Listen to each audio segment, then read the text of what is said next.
Matthew 12:37. For by your words you will be acquitted, and by your words you will be condemned. Word as master. Merong nagsabi, ang salita daw na ating nabitawan na nagiging amo natin, habang ang hindi pa natin binibitawan, tayo pa ang amo ng unspoken word. Word as master. Dear Lord, we ask you to give us a simple message that will help us to become more and more like your Son, Jesus, that will help us to have a life that is free from needless burdens, a life that is filled with peace and joy and love. Forgive us our sins. Cleanse us, O God. Bless us with your teaching. We seek your voice, not anyone else's. Kayo lang ang maging tunay na tagapangaral, na isamin kayo marinig, O Diyos. Turuan niyo po kami. Sa ngalan ng iyong anak na si Jesus, kami sumasamba, nagpapasalamat. Amen. Judges 11:29-31. Then the Lord's Spirit took control of Jephthah, and Jephthah went through Gilead and Manasseh, raising an army. Finally, he arrived at Mizpah in Gilead, where he promised the Lord, if you will let me defeat the Ammonites and come home safely, I will sacrifice to you whoever comes out to meet me first. Laging nakikigera ang Israel sa kanyang mga katabi, kapitbahay, nag-aagaw-agawan sila sa real estate, kaya laging merong gulo. At itong si Jephthah ay tinawag ng Diyos upang magtayo ng hukbo, to raise an army. At siya naman ay biglang gumawa ng isang panata. Sabi niya, papanalunin niyo lang po ako. Pag-uwi ko, kung sinong unang sumalubong sa akin, iaalay ko sa inyo. Magiging sacrifice, papatayin at sasakripisyo para sa kanyang panata. There were two main actions here which should be separated by a studious reader. One was raising an army. Obviously, that was inspired by God. And two, making the vow, which is questionable if inspired by God.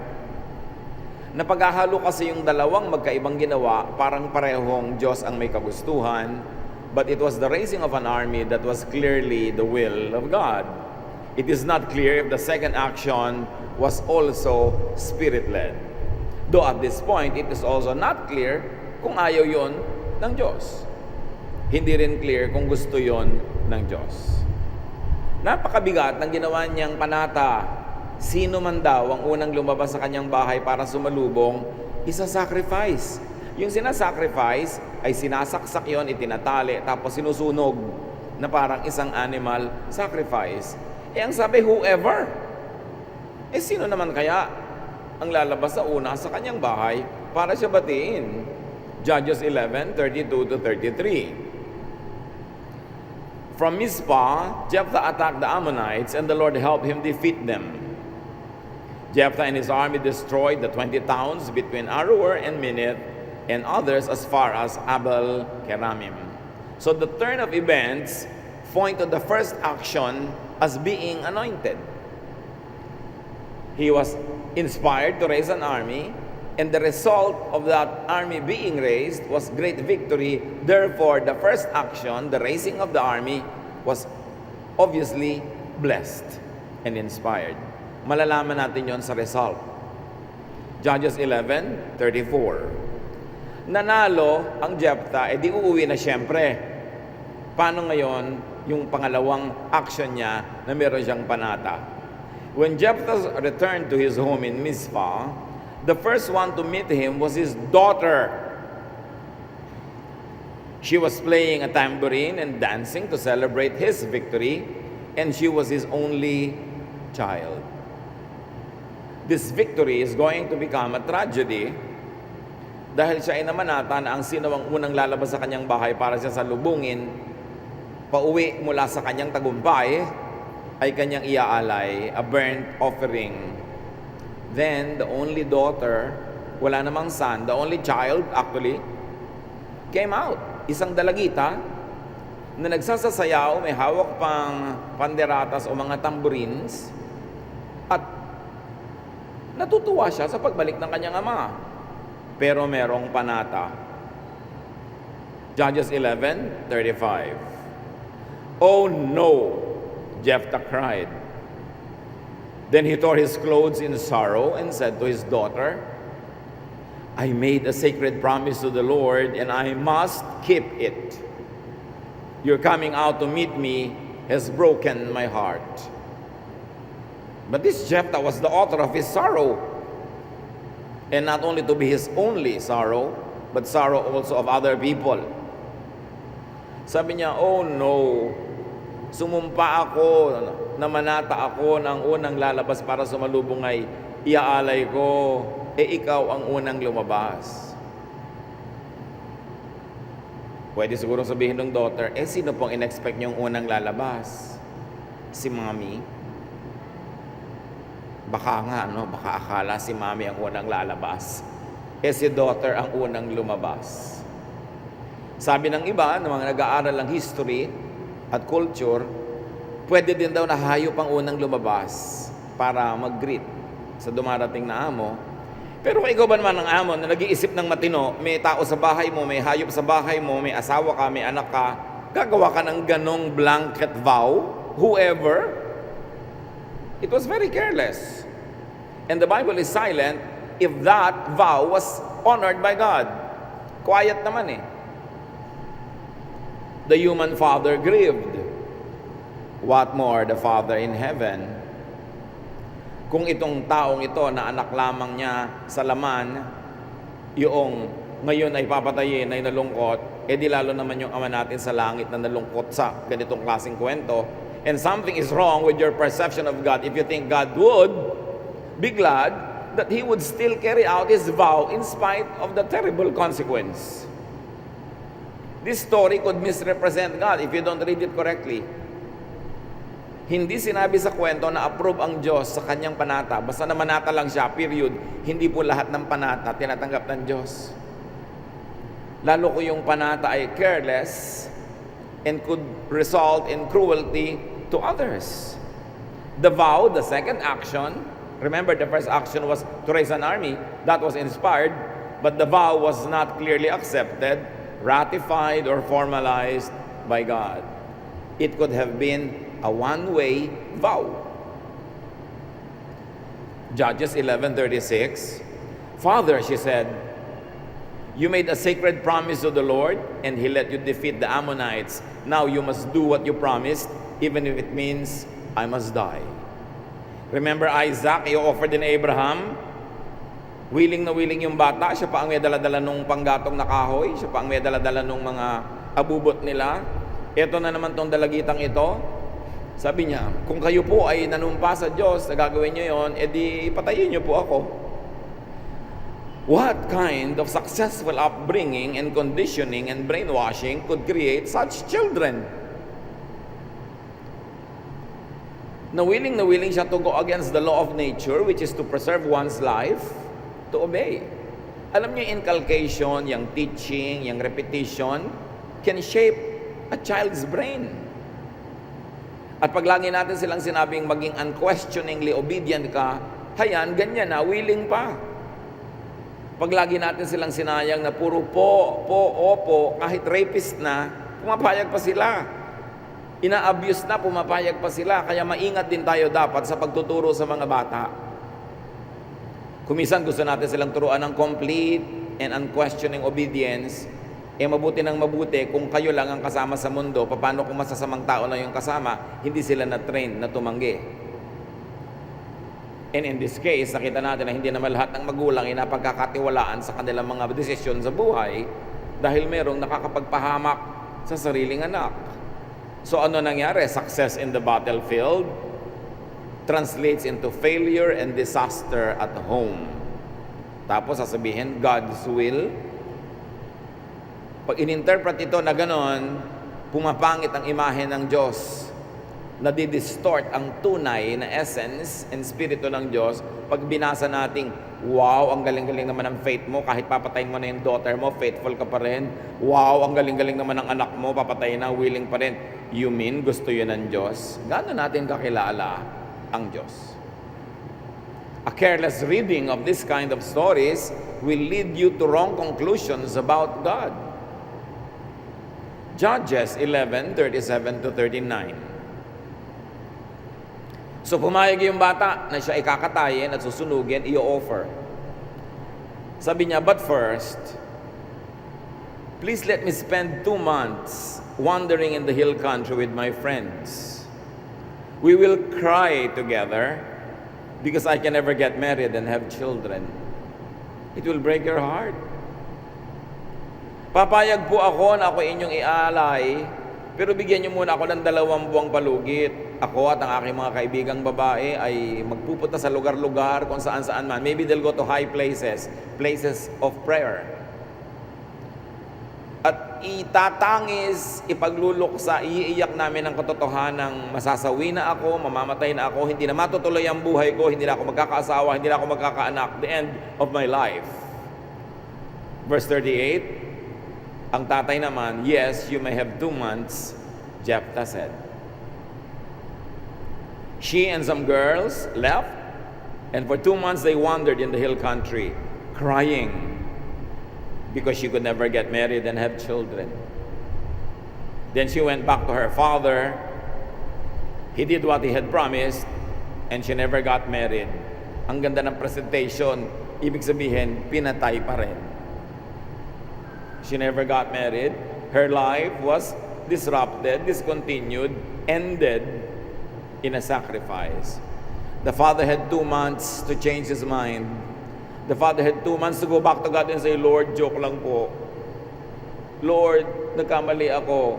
Anong pagkakakilala mo sa Diyos kung sa palagay mo nagkamali ka, kawawa yung anak mo, nag-iiyak, nagluluksa 2 buwan, and you won't change your mind because of your religious conviction? Religion, when misguided, could be terrible and could make your heart hard and cruel. Maraming cruelty ang ginawa sa ngalan ng Diyos. Ang tanong lang ay, nagustuhan ba yun ng Diyos? Ano ba ang pagkakakilala natin sa Diyos?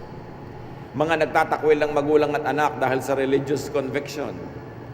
Naghihiwalaya, nagkakagalit ang mga pamilya dahil sa religious memberships. Sa totoo lang, gusto ba yun talaga ng Diyos? Kuminsan, gusto ng mga religious leaders, wala silang pake kahit mawasak-wasak ang mga pamilya, magkahiwa-hiwalay, basta loyal lang sa kanila yung member nila, pero gusto ba talaga yon ng Diyos?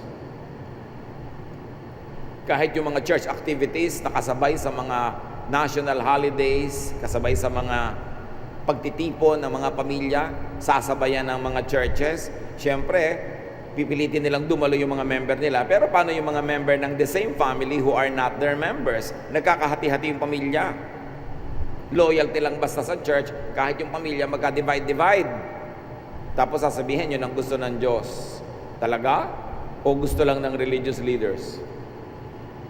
Para hindi mabakante yung mga upuan pag nagpipreach sila, kahit na hati ang puso mo, dahil national holiday, magkakasama ang pamilya, pero meron kayong kasabay na activity, unahin ang Diyos. Talaga?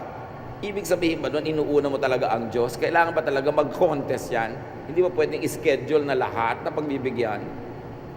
There can be a lot of thoughtless policies done by people willingly because they think it pleases God. So, this daughter was killed by her own father, by her father's vow, by her father's conviction. And the Bible ends the story there, silent whether it was meritorious or was a demerit as far as God is concerned. So how can we know God's reaction? You refer to God, to God's character, to God's spirit and essence for guidance. And you will know, every single cell in your body will tell you that God is kind, that God is good, that God is loving, that there is no way that God would be pleased with such needless murder. May mga lesson to agad, kahit maiksi ang kwento mga kapatid. Children could suffer because of their own parents' rashness and carelessness in any area. Kaya dapat maingat ang mga magulang sa mga pasyang ginagawa nila dahil hindi na sila single. Hindi lang sila mayroong partner, meron pa silang child o children na madadawit, madadamay, mapapahamak pag mali ang kanilang desisyon. Hindi dapat nagpapadalos-dalos, nagpapadala sa damdamin, sa bugso ng damdamin, dahil merong mapapahamak. Children could suffer because of their own parents' faith or religion or philosophy. Even now, in many different ways, some parents can kill their sons or daughters because of their personal conviction.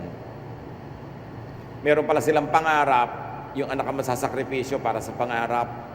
Meron pala silang gusto mangyari na hindi nangyari sa buhay nila, yung anak ang kailangang magpatupad nung hindi natupad sa buhay ng magulang.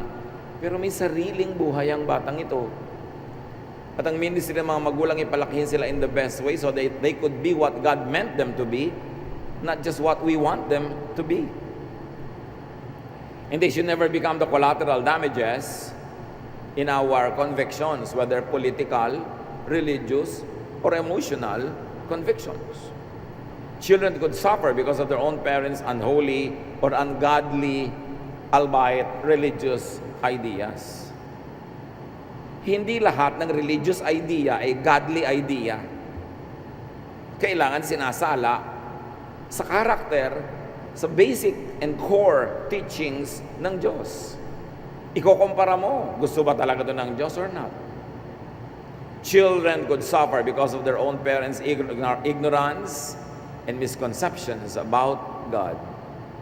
So you refer to God's Spirit, to God's essence, and 1 John 4:8 says, God is love.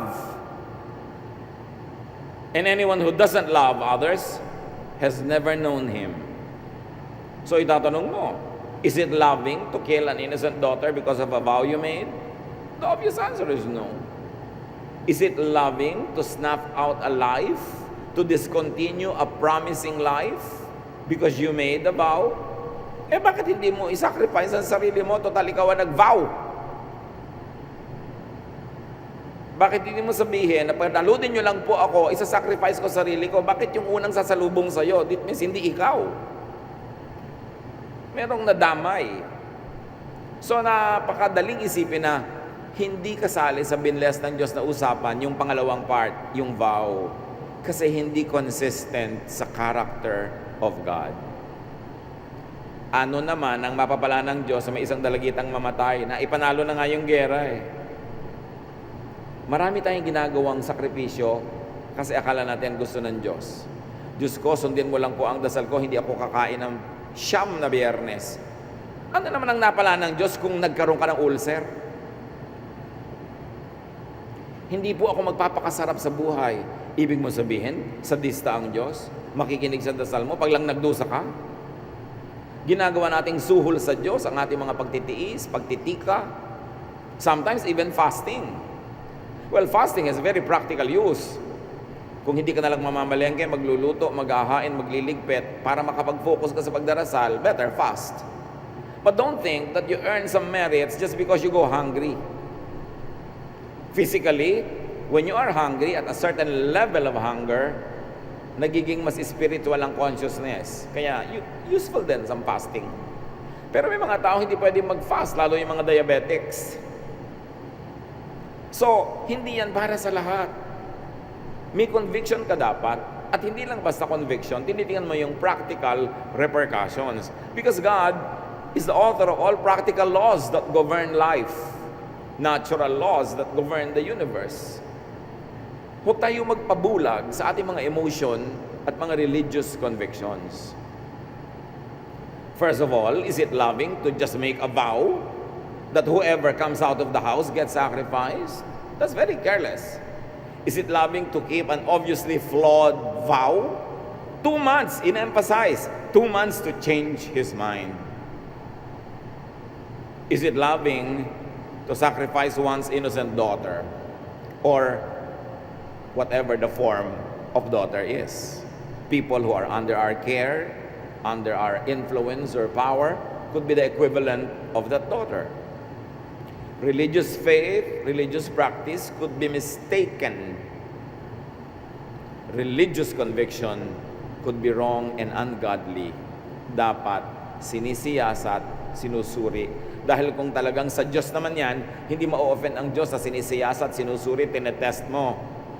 God wants you to test every spirit because it might be not from God. The inculcation and over-glorification of blind submission and obedience to authority, to seniors and superiors, could be detrimental to children, to minors, to the weak who cannot defend themselves. Tama, dapat nagtututunan ng obedience, pero hindi absolute and blind and unquestioning. Habang tinuturuan natin ang mga bata na dapat obedient ka, pero dapat pwede rin silang mga tuwiran, basta polite. At kung may katwiran sila, pwede naman silang pakinggan. Kasi dapat ang nananalo yung katotohanan, hindi yung laging mas matanda.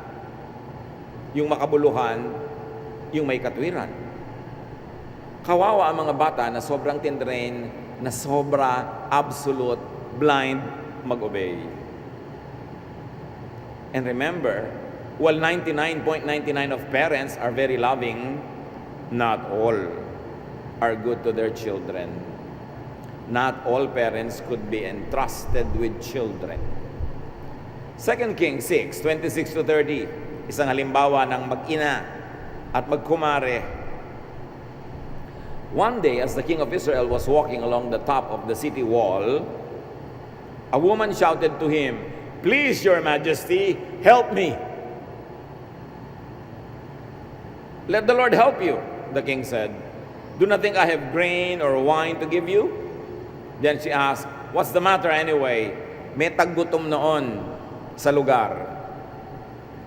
At sabi ng nanay, "Majesty, help me." Sabi ko, sa Diyos ka magpatulong. Sa palagay mo, meron ako maibibigay sa iyong pagkain o maiinom, lahat tayo gutom. Pero ano ba yon? Anong problema? The woman answered, "Another woman and I were so hungry that we agreed to eat our sons. She said if we ate my son one day, we could eat hers the next day.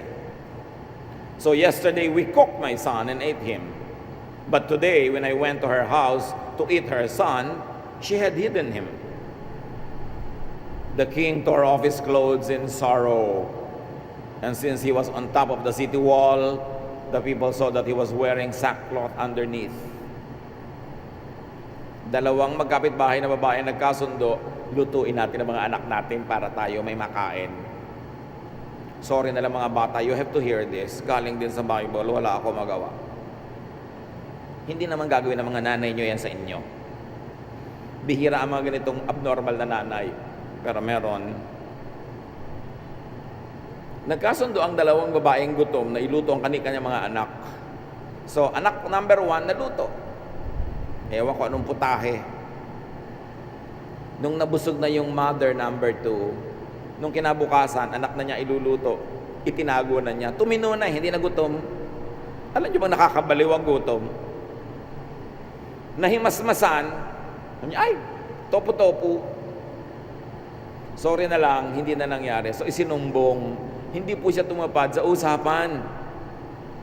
So, nakita niyo mga kapatid, hindi lahat ng kwento, hindi lahat ng ideya sa Biblia, model na dapat tularan.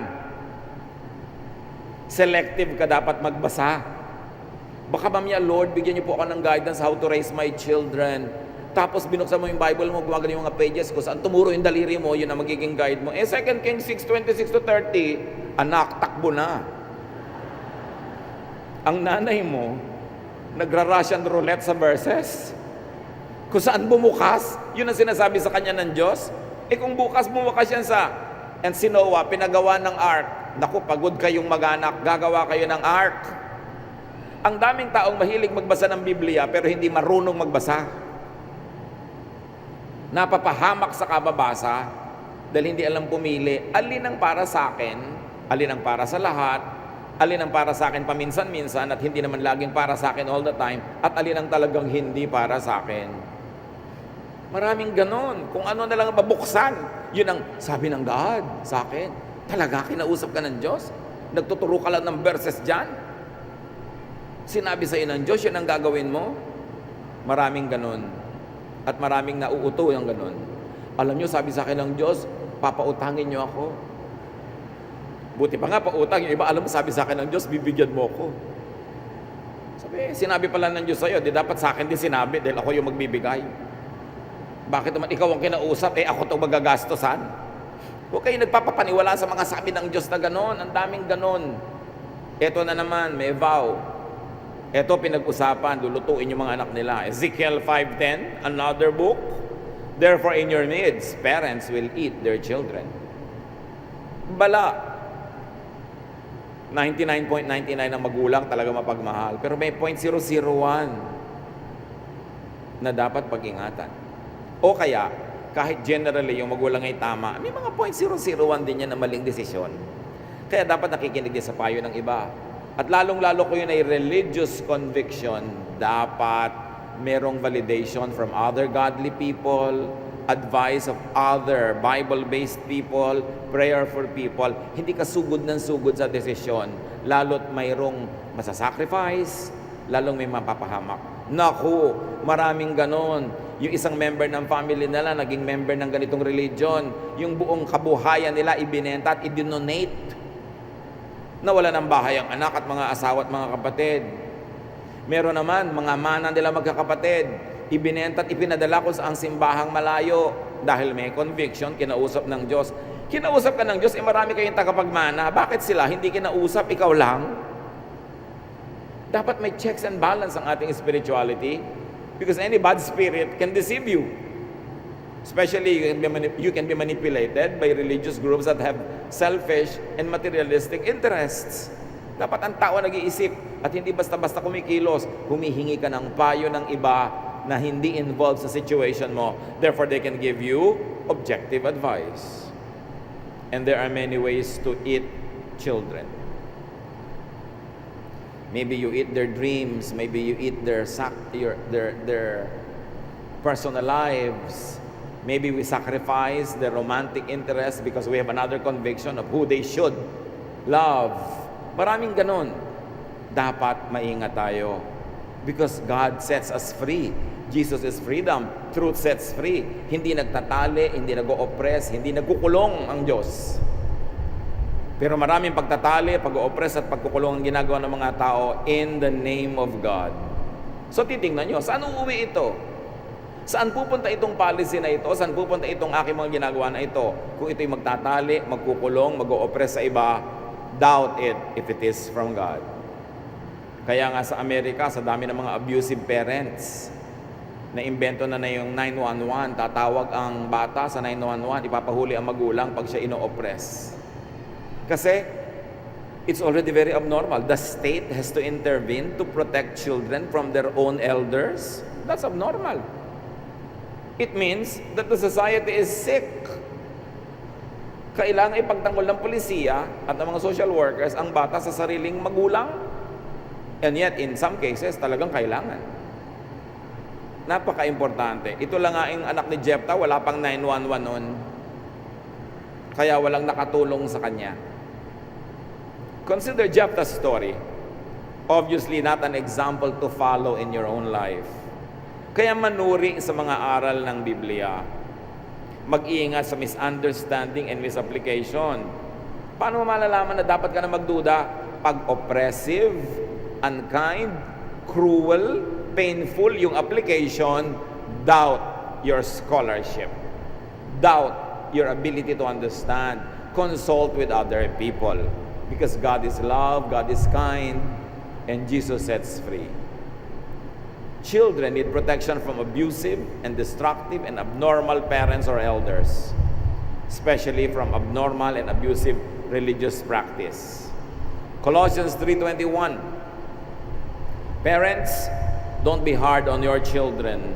If you are, they might give up. Isang paalala, don't pressure them. Dapat nating i-deliver sa Diyos ang bawat batang ipinagkakatiwala sa atin in the best possible state so that they could pursue the life that God designed for them. But we are not going to dictate every bit of that life because we are only custodians. God, after all, is the real parent of every child. In a religious way, do not rush into and do not carelessly make commitments. Vows, promises, pledges, especially those that could involve other persons. Kung pamilya kayo, bago mag-pledge sa isang project, be it a church project, a religious project, a political project, consult with everyone concerned. Kasi hindi ka nabubuhay para sa sarili lamang. Halimbawa, sa Biblia, malinaw, ayaw ng Biblia na tayo napapasubo. Ayaw niyang napapatali tayo sa mga commitment na nakakapigil ng ating kalayaan at nagbibigay sa atin ng alalahanin. Proverbs 22 verse 6, don't guarantee to pay someone else's debt. Yan lang. Huwag kang magiging garantor kasi matatali ka. At may example pa sa Proverbs 6, 1-5. My child, suppose you agree to pay the debt of someone who cannot repay a loan. Then you are trapped by your own words. And you are now in the power of someone else. Here is what you should do. Go and beg for permission to call off the agreement. Do this before you fall asleep or even get sleepy. Save yourself, just as a deer or a bird tries to escape from a hunter. Pag mayroong usang-usa, isang ibon na nasilo ng kung anumang mga patibong, anumang mga traps, magpipiglas yan, magkakakawag, gagawin ang lahat para lumaya. Sabi nitong Proverbs, yan ang gawin mo kung nagkamali ka na naggaranti sa utang ng may utang. At kung hindi yun makabayad, edi ikaw magbabayad. At kahit hindi pa oras ang pagbabayad niya, kakabak-kabak ka. Baka hindi siya makabayad, ikaw ang mapapahamak. Etong gawin mo kung nagkaroon ka ng ganyang pagkakamali, umatras ka. Kumawala ka sa kasunduan kasi hindi ka dapat matrap by your own words. Kaya maingat tayo mga kapatid sa words. Itong si Jephthah nag-vow. Pag pumirma ka sa isang guarantee, words din yun. Yung pirma mo, words yun. Pag-ingatan, yung mga sumpa, yung mga pangako, kailangan hindi yan pinagbibibitawan unless pinag-isipan and absolutely necessary. Ecclesiastes 5:2, don't talk before you think or make promises to God without thinking them through. God is in heaven, you are on earth, so don't talk too much. Sabi, huwag kang masyadong masalita, lalo sa harap ng Diyos. Huwag kang gawa ng mga pangako. Pagalingin nyo lang po ako, ganitong gagawin. Napakarami nang nangako magpapagawa ng building para sa church. Pag yumaman, nung yumaman, nagpagawa ng sarili niyang building. Napakarami ng kanyang mga sumpa, mga panata. Sabi, mag-ingat-ingat kayo. Pag nakikipag-usap kayo sa Diyos, huwag kayong masyadong masalita. Nasa langit siya, igalang nyo. Hindi siya katulad ng kapwa-tao mo lang, daldal ka ng daldal kahit hindi ka serious. Pag nanumpa ka sa Diyos, tuparin mo. Ngayon, kung natatakot ka, na baka kung ano yung maisumpa mo, pag-isipan mong mabuti bago ka mag-vow. Huwag kang gawa ng mga panata. James 1:19, my dear friends, you should be quick to listen and slow to speak or get angry. Dapat doble-doble pakikinig bago magsalita. You are the master of your unspoken words and slave of those you should have not spoken but have spoken. Pag sinabi mo na siya na ang amo, kailangan to pa rin mo na. At kung nasabi mo mistakenly, tinuro na ng Proverbs, magmakaawa ka, gumawa ka ng paraan, magbayad ka ng multa, pero kung mawala ka sa commitment mo na hindi dapat. Yung iba, ang dali-dali magpakasal. Tapos ang hirap-hirap naman na magpatanggal ng kasal na yan. Lagi nilang kasal ang solusyon. Hindi solusyon yon. Napapatali ka lang lalo at kung hindi naman talaga ukol, kakawala ka rin lang in a bloody and expensive way. Don't get more committed when you already got into any commitment that you did not like. Ang isang pagkakamali ay hindi pwedeng ituwid ng pagkakamali na naman. At ang gusto ng Diyos, malaya tayo. Yung hindi pa mabigat ang loob mong, naku, may utang ko kay ganun, meron ako dapat bayaran, meron akong pinanagutan, may pangako ako. Mahirap dalhin yun.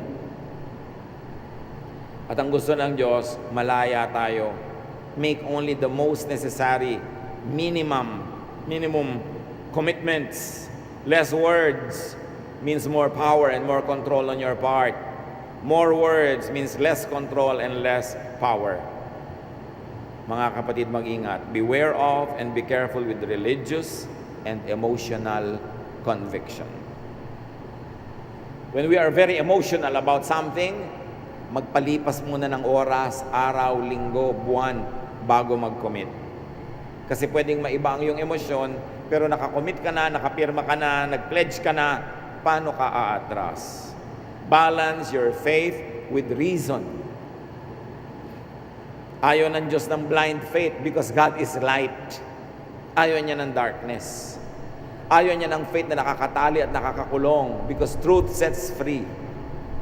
Ayaw niya na merong nagdurusa at nahihirapan na hindi naman dapat dahil sa religious conviction because Jesus wants us to rest. Jesus wants us to have peace. How much do we know God? When we misread the Bible, when we misinterpret the Bible, we will have a wrong image of God. A God who is unkind, a God who is unreasonable, a God who is oppressive. God is not any of that. Dapat din nating palayain ang imahe ng Diyos sa mga imahe na ginawa ng maraming theologies and theologians. Mga maling imahe ng Diyos na isiniksik sa ating utak at nabuo na doon, akala natin gano'n ang Diyos. Mabait ang Diyos, infinitely kinder than we can ever imagine. So do not do any act of unkindness towards others or yourself in the name of God, because that will not honor God.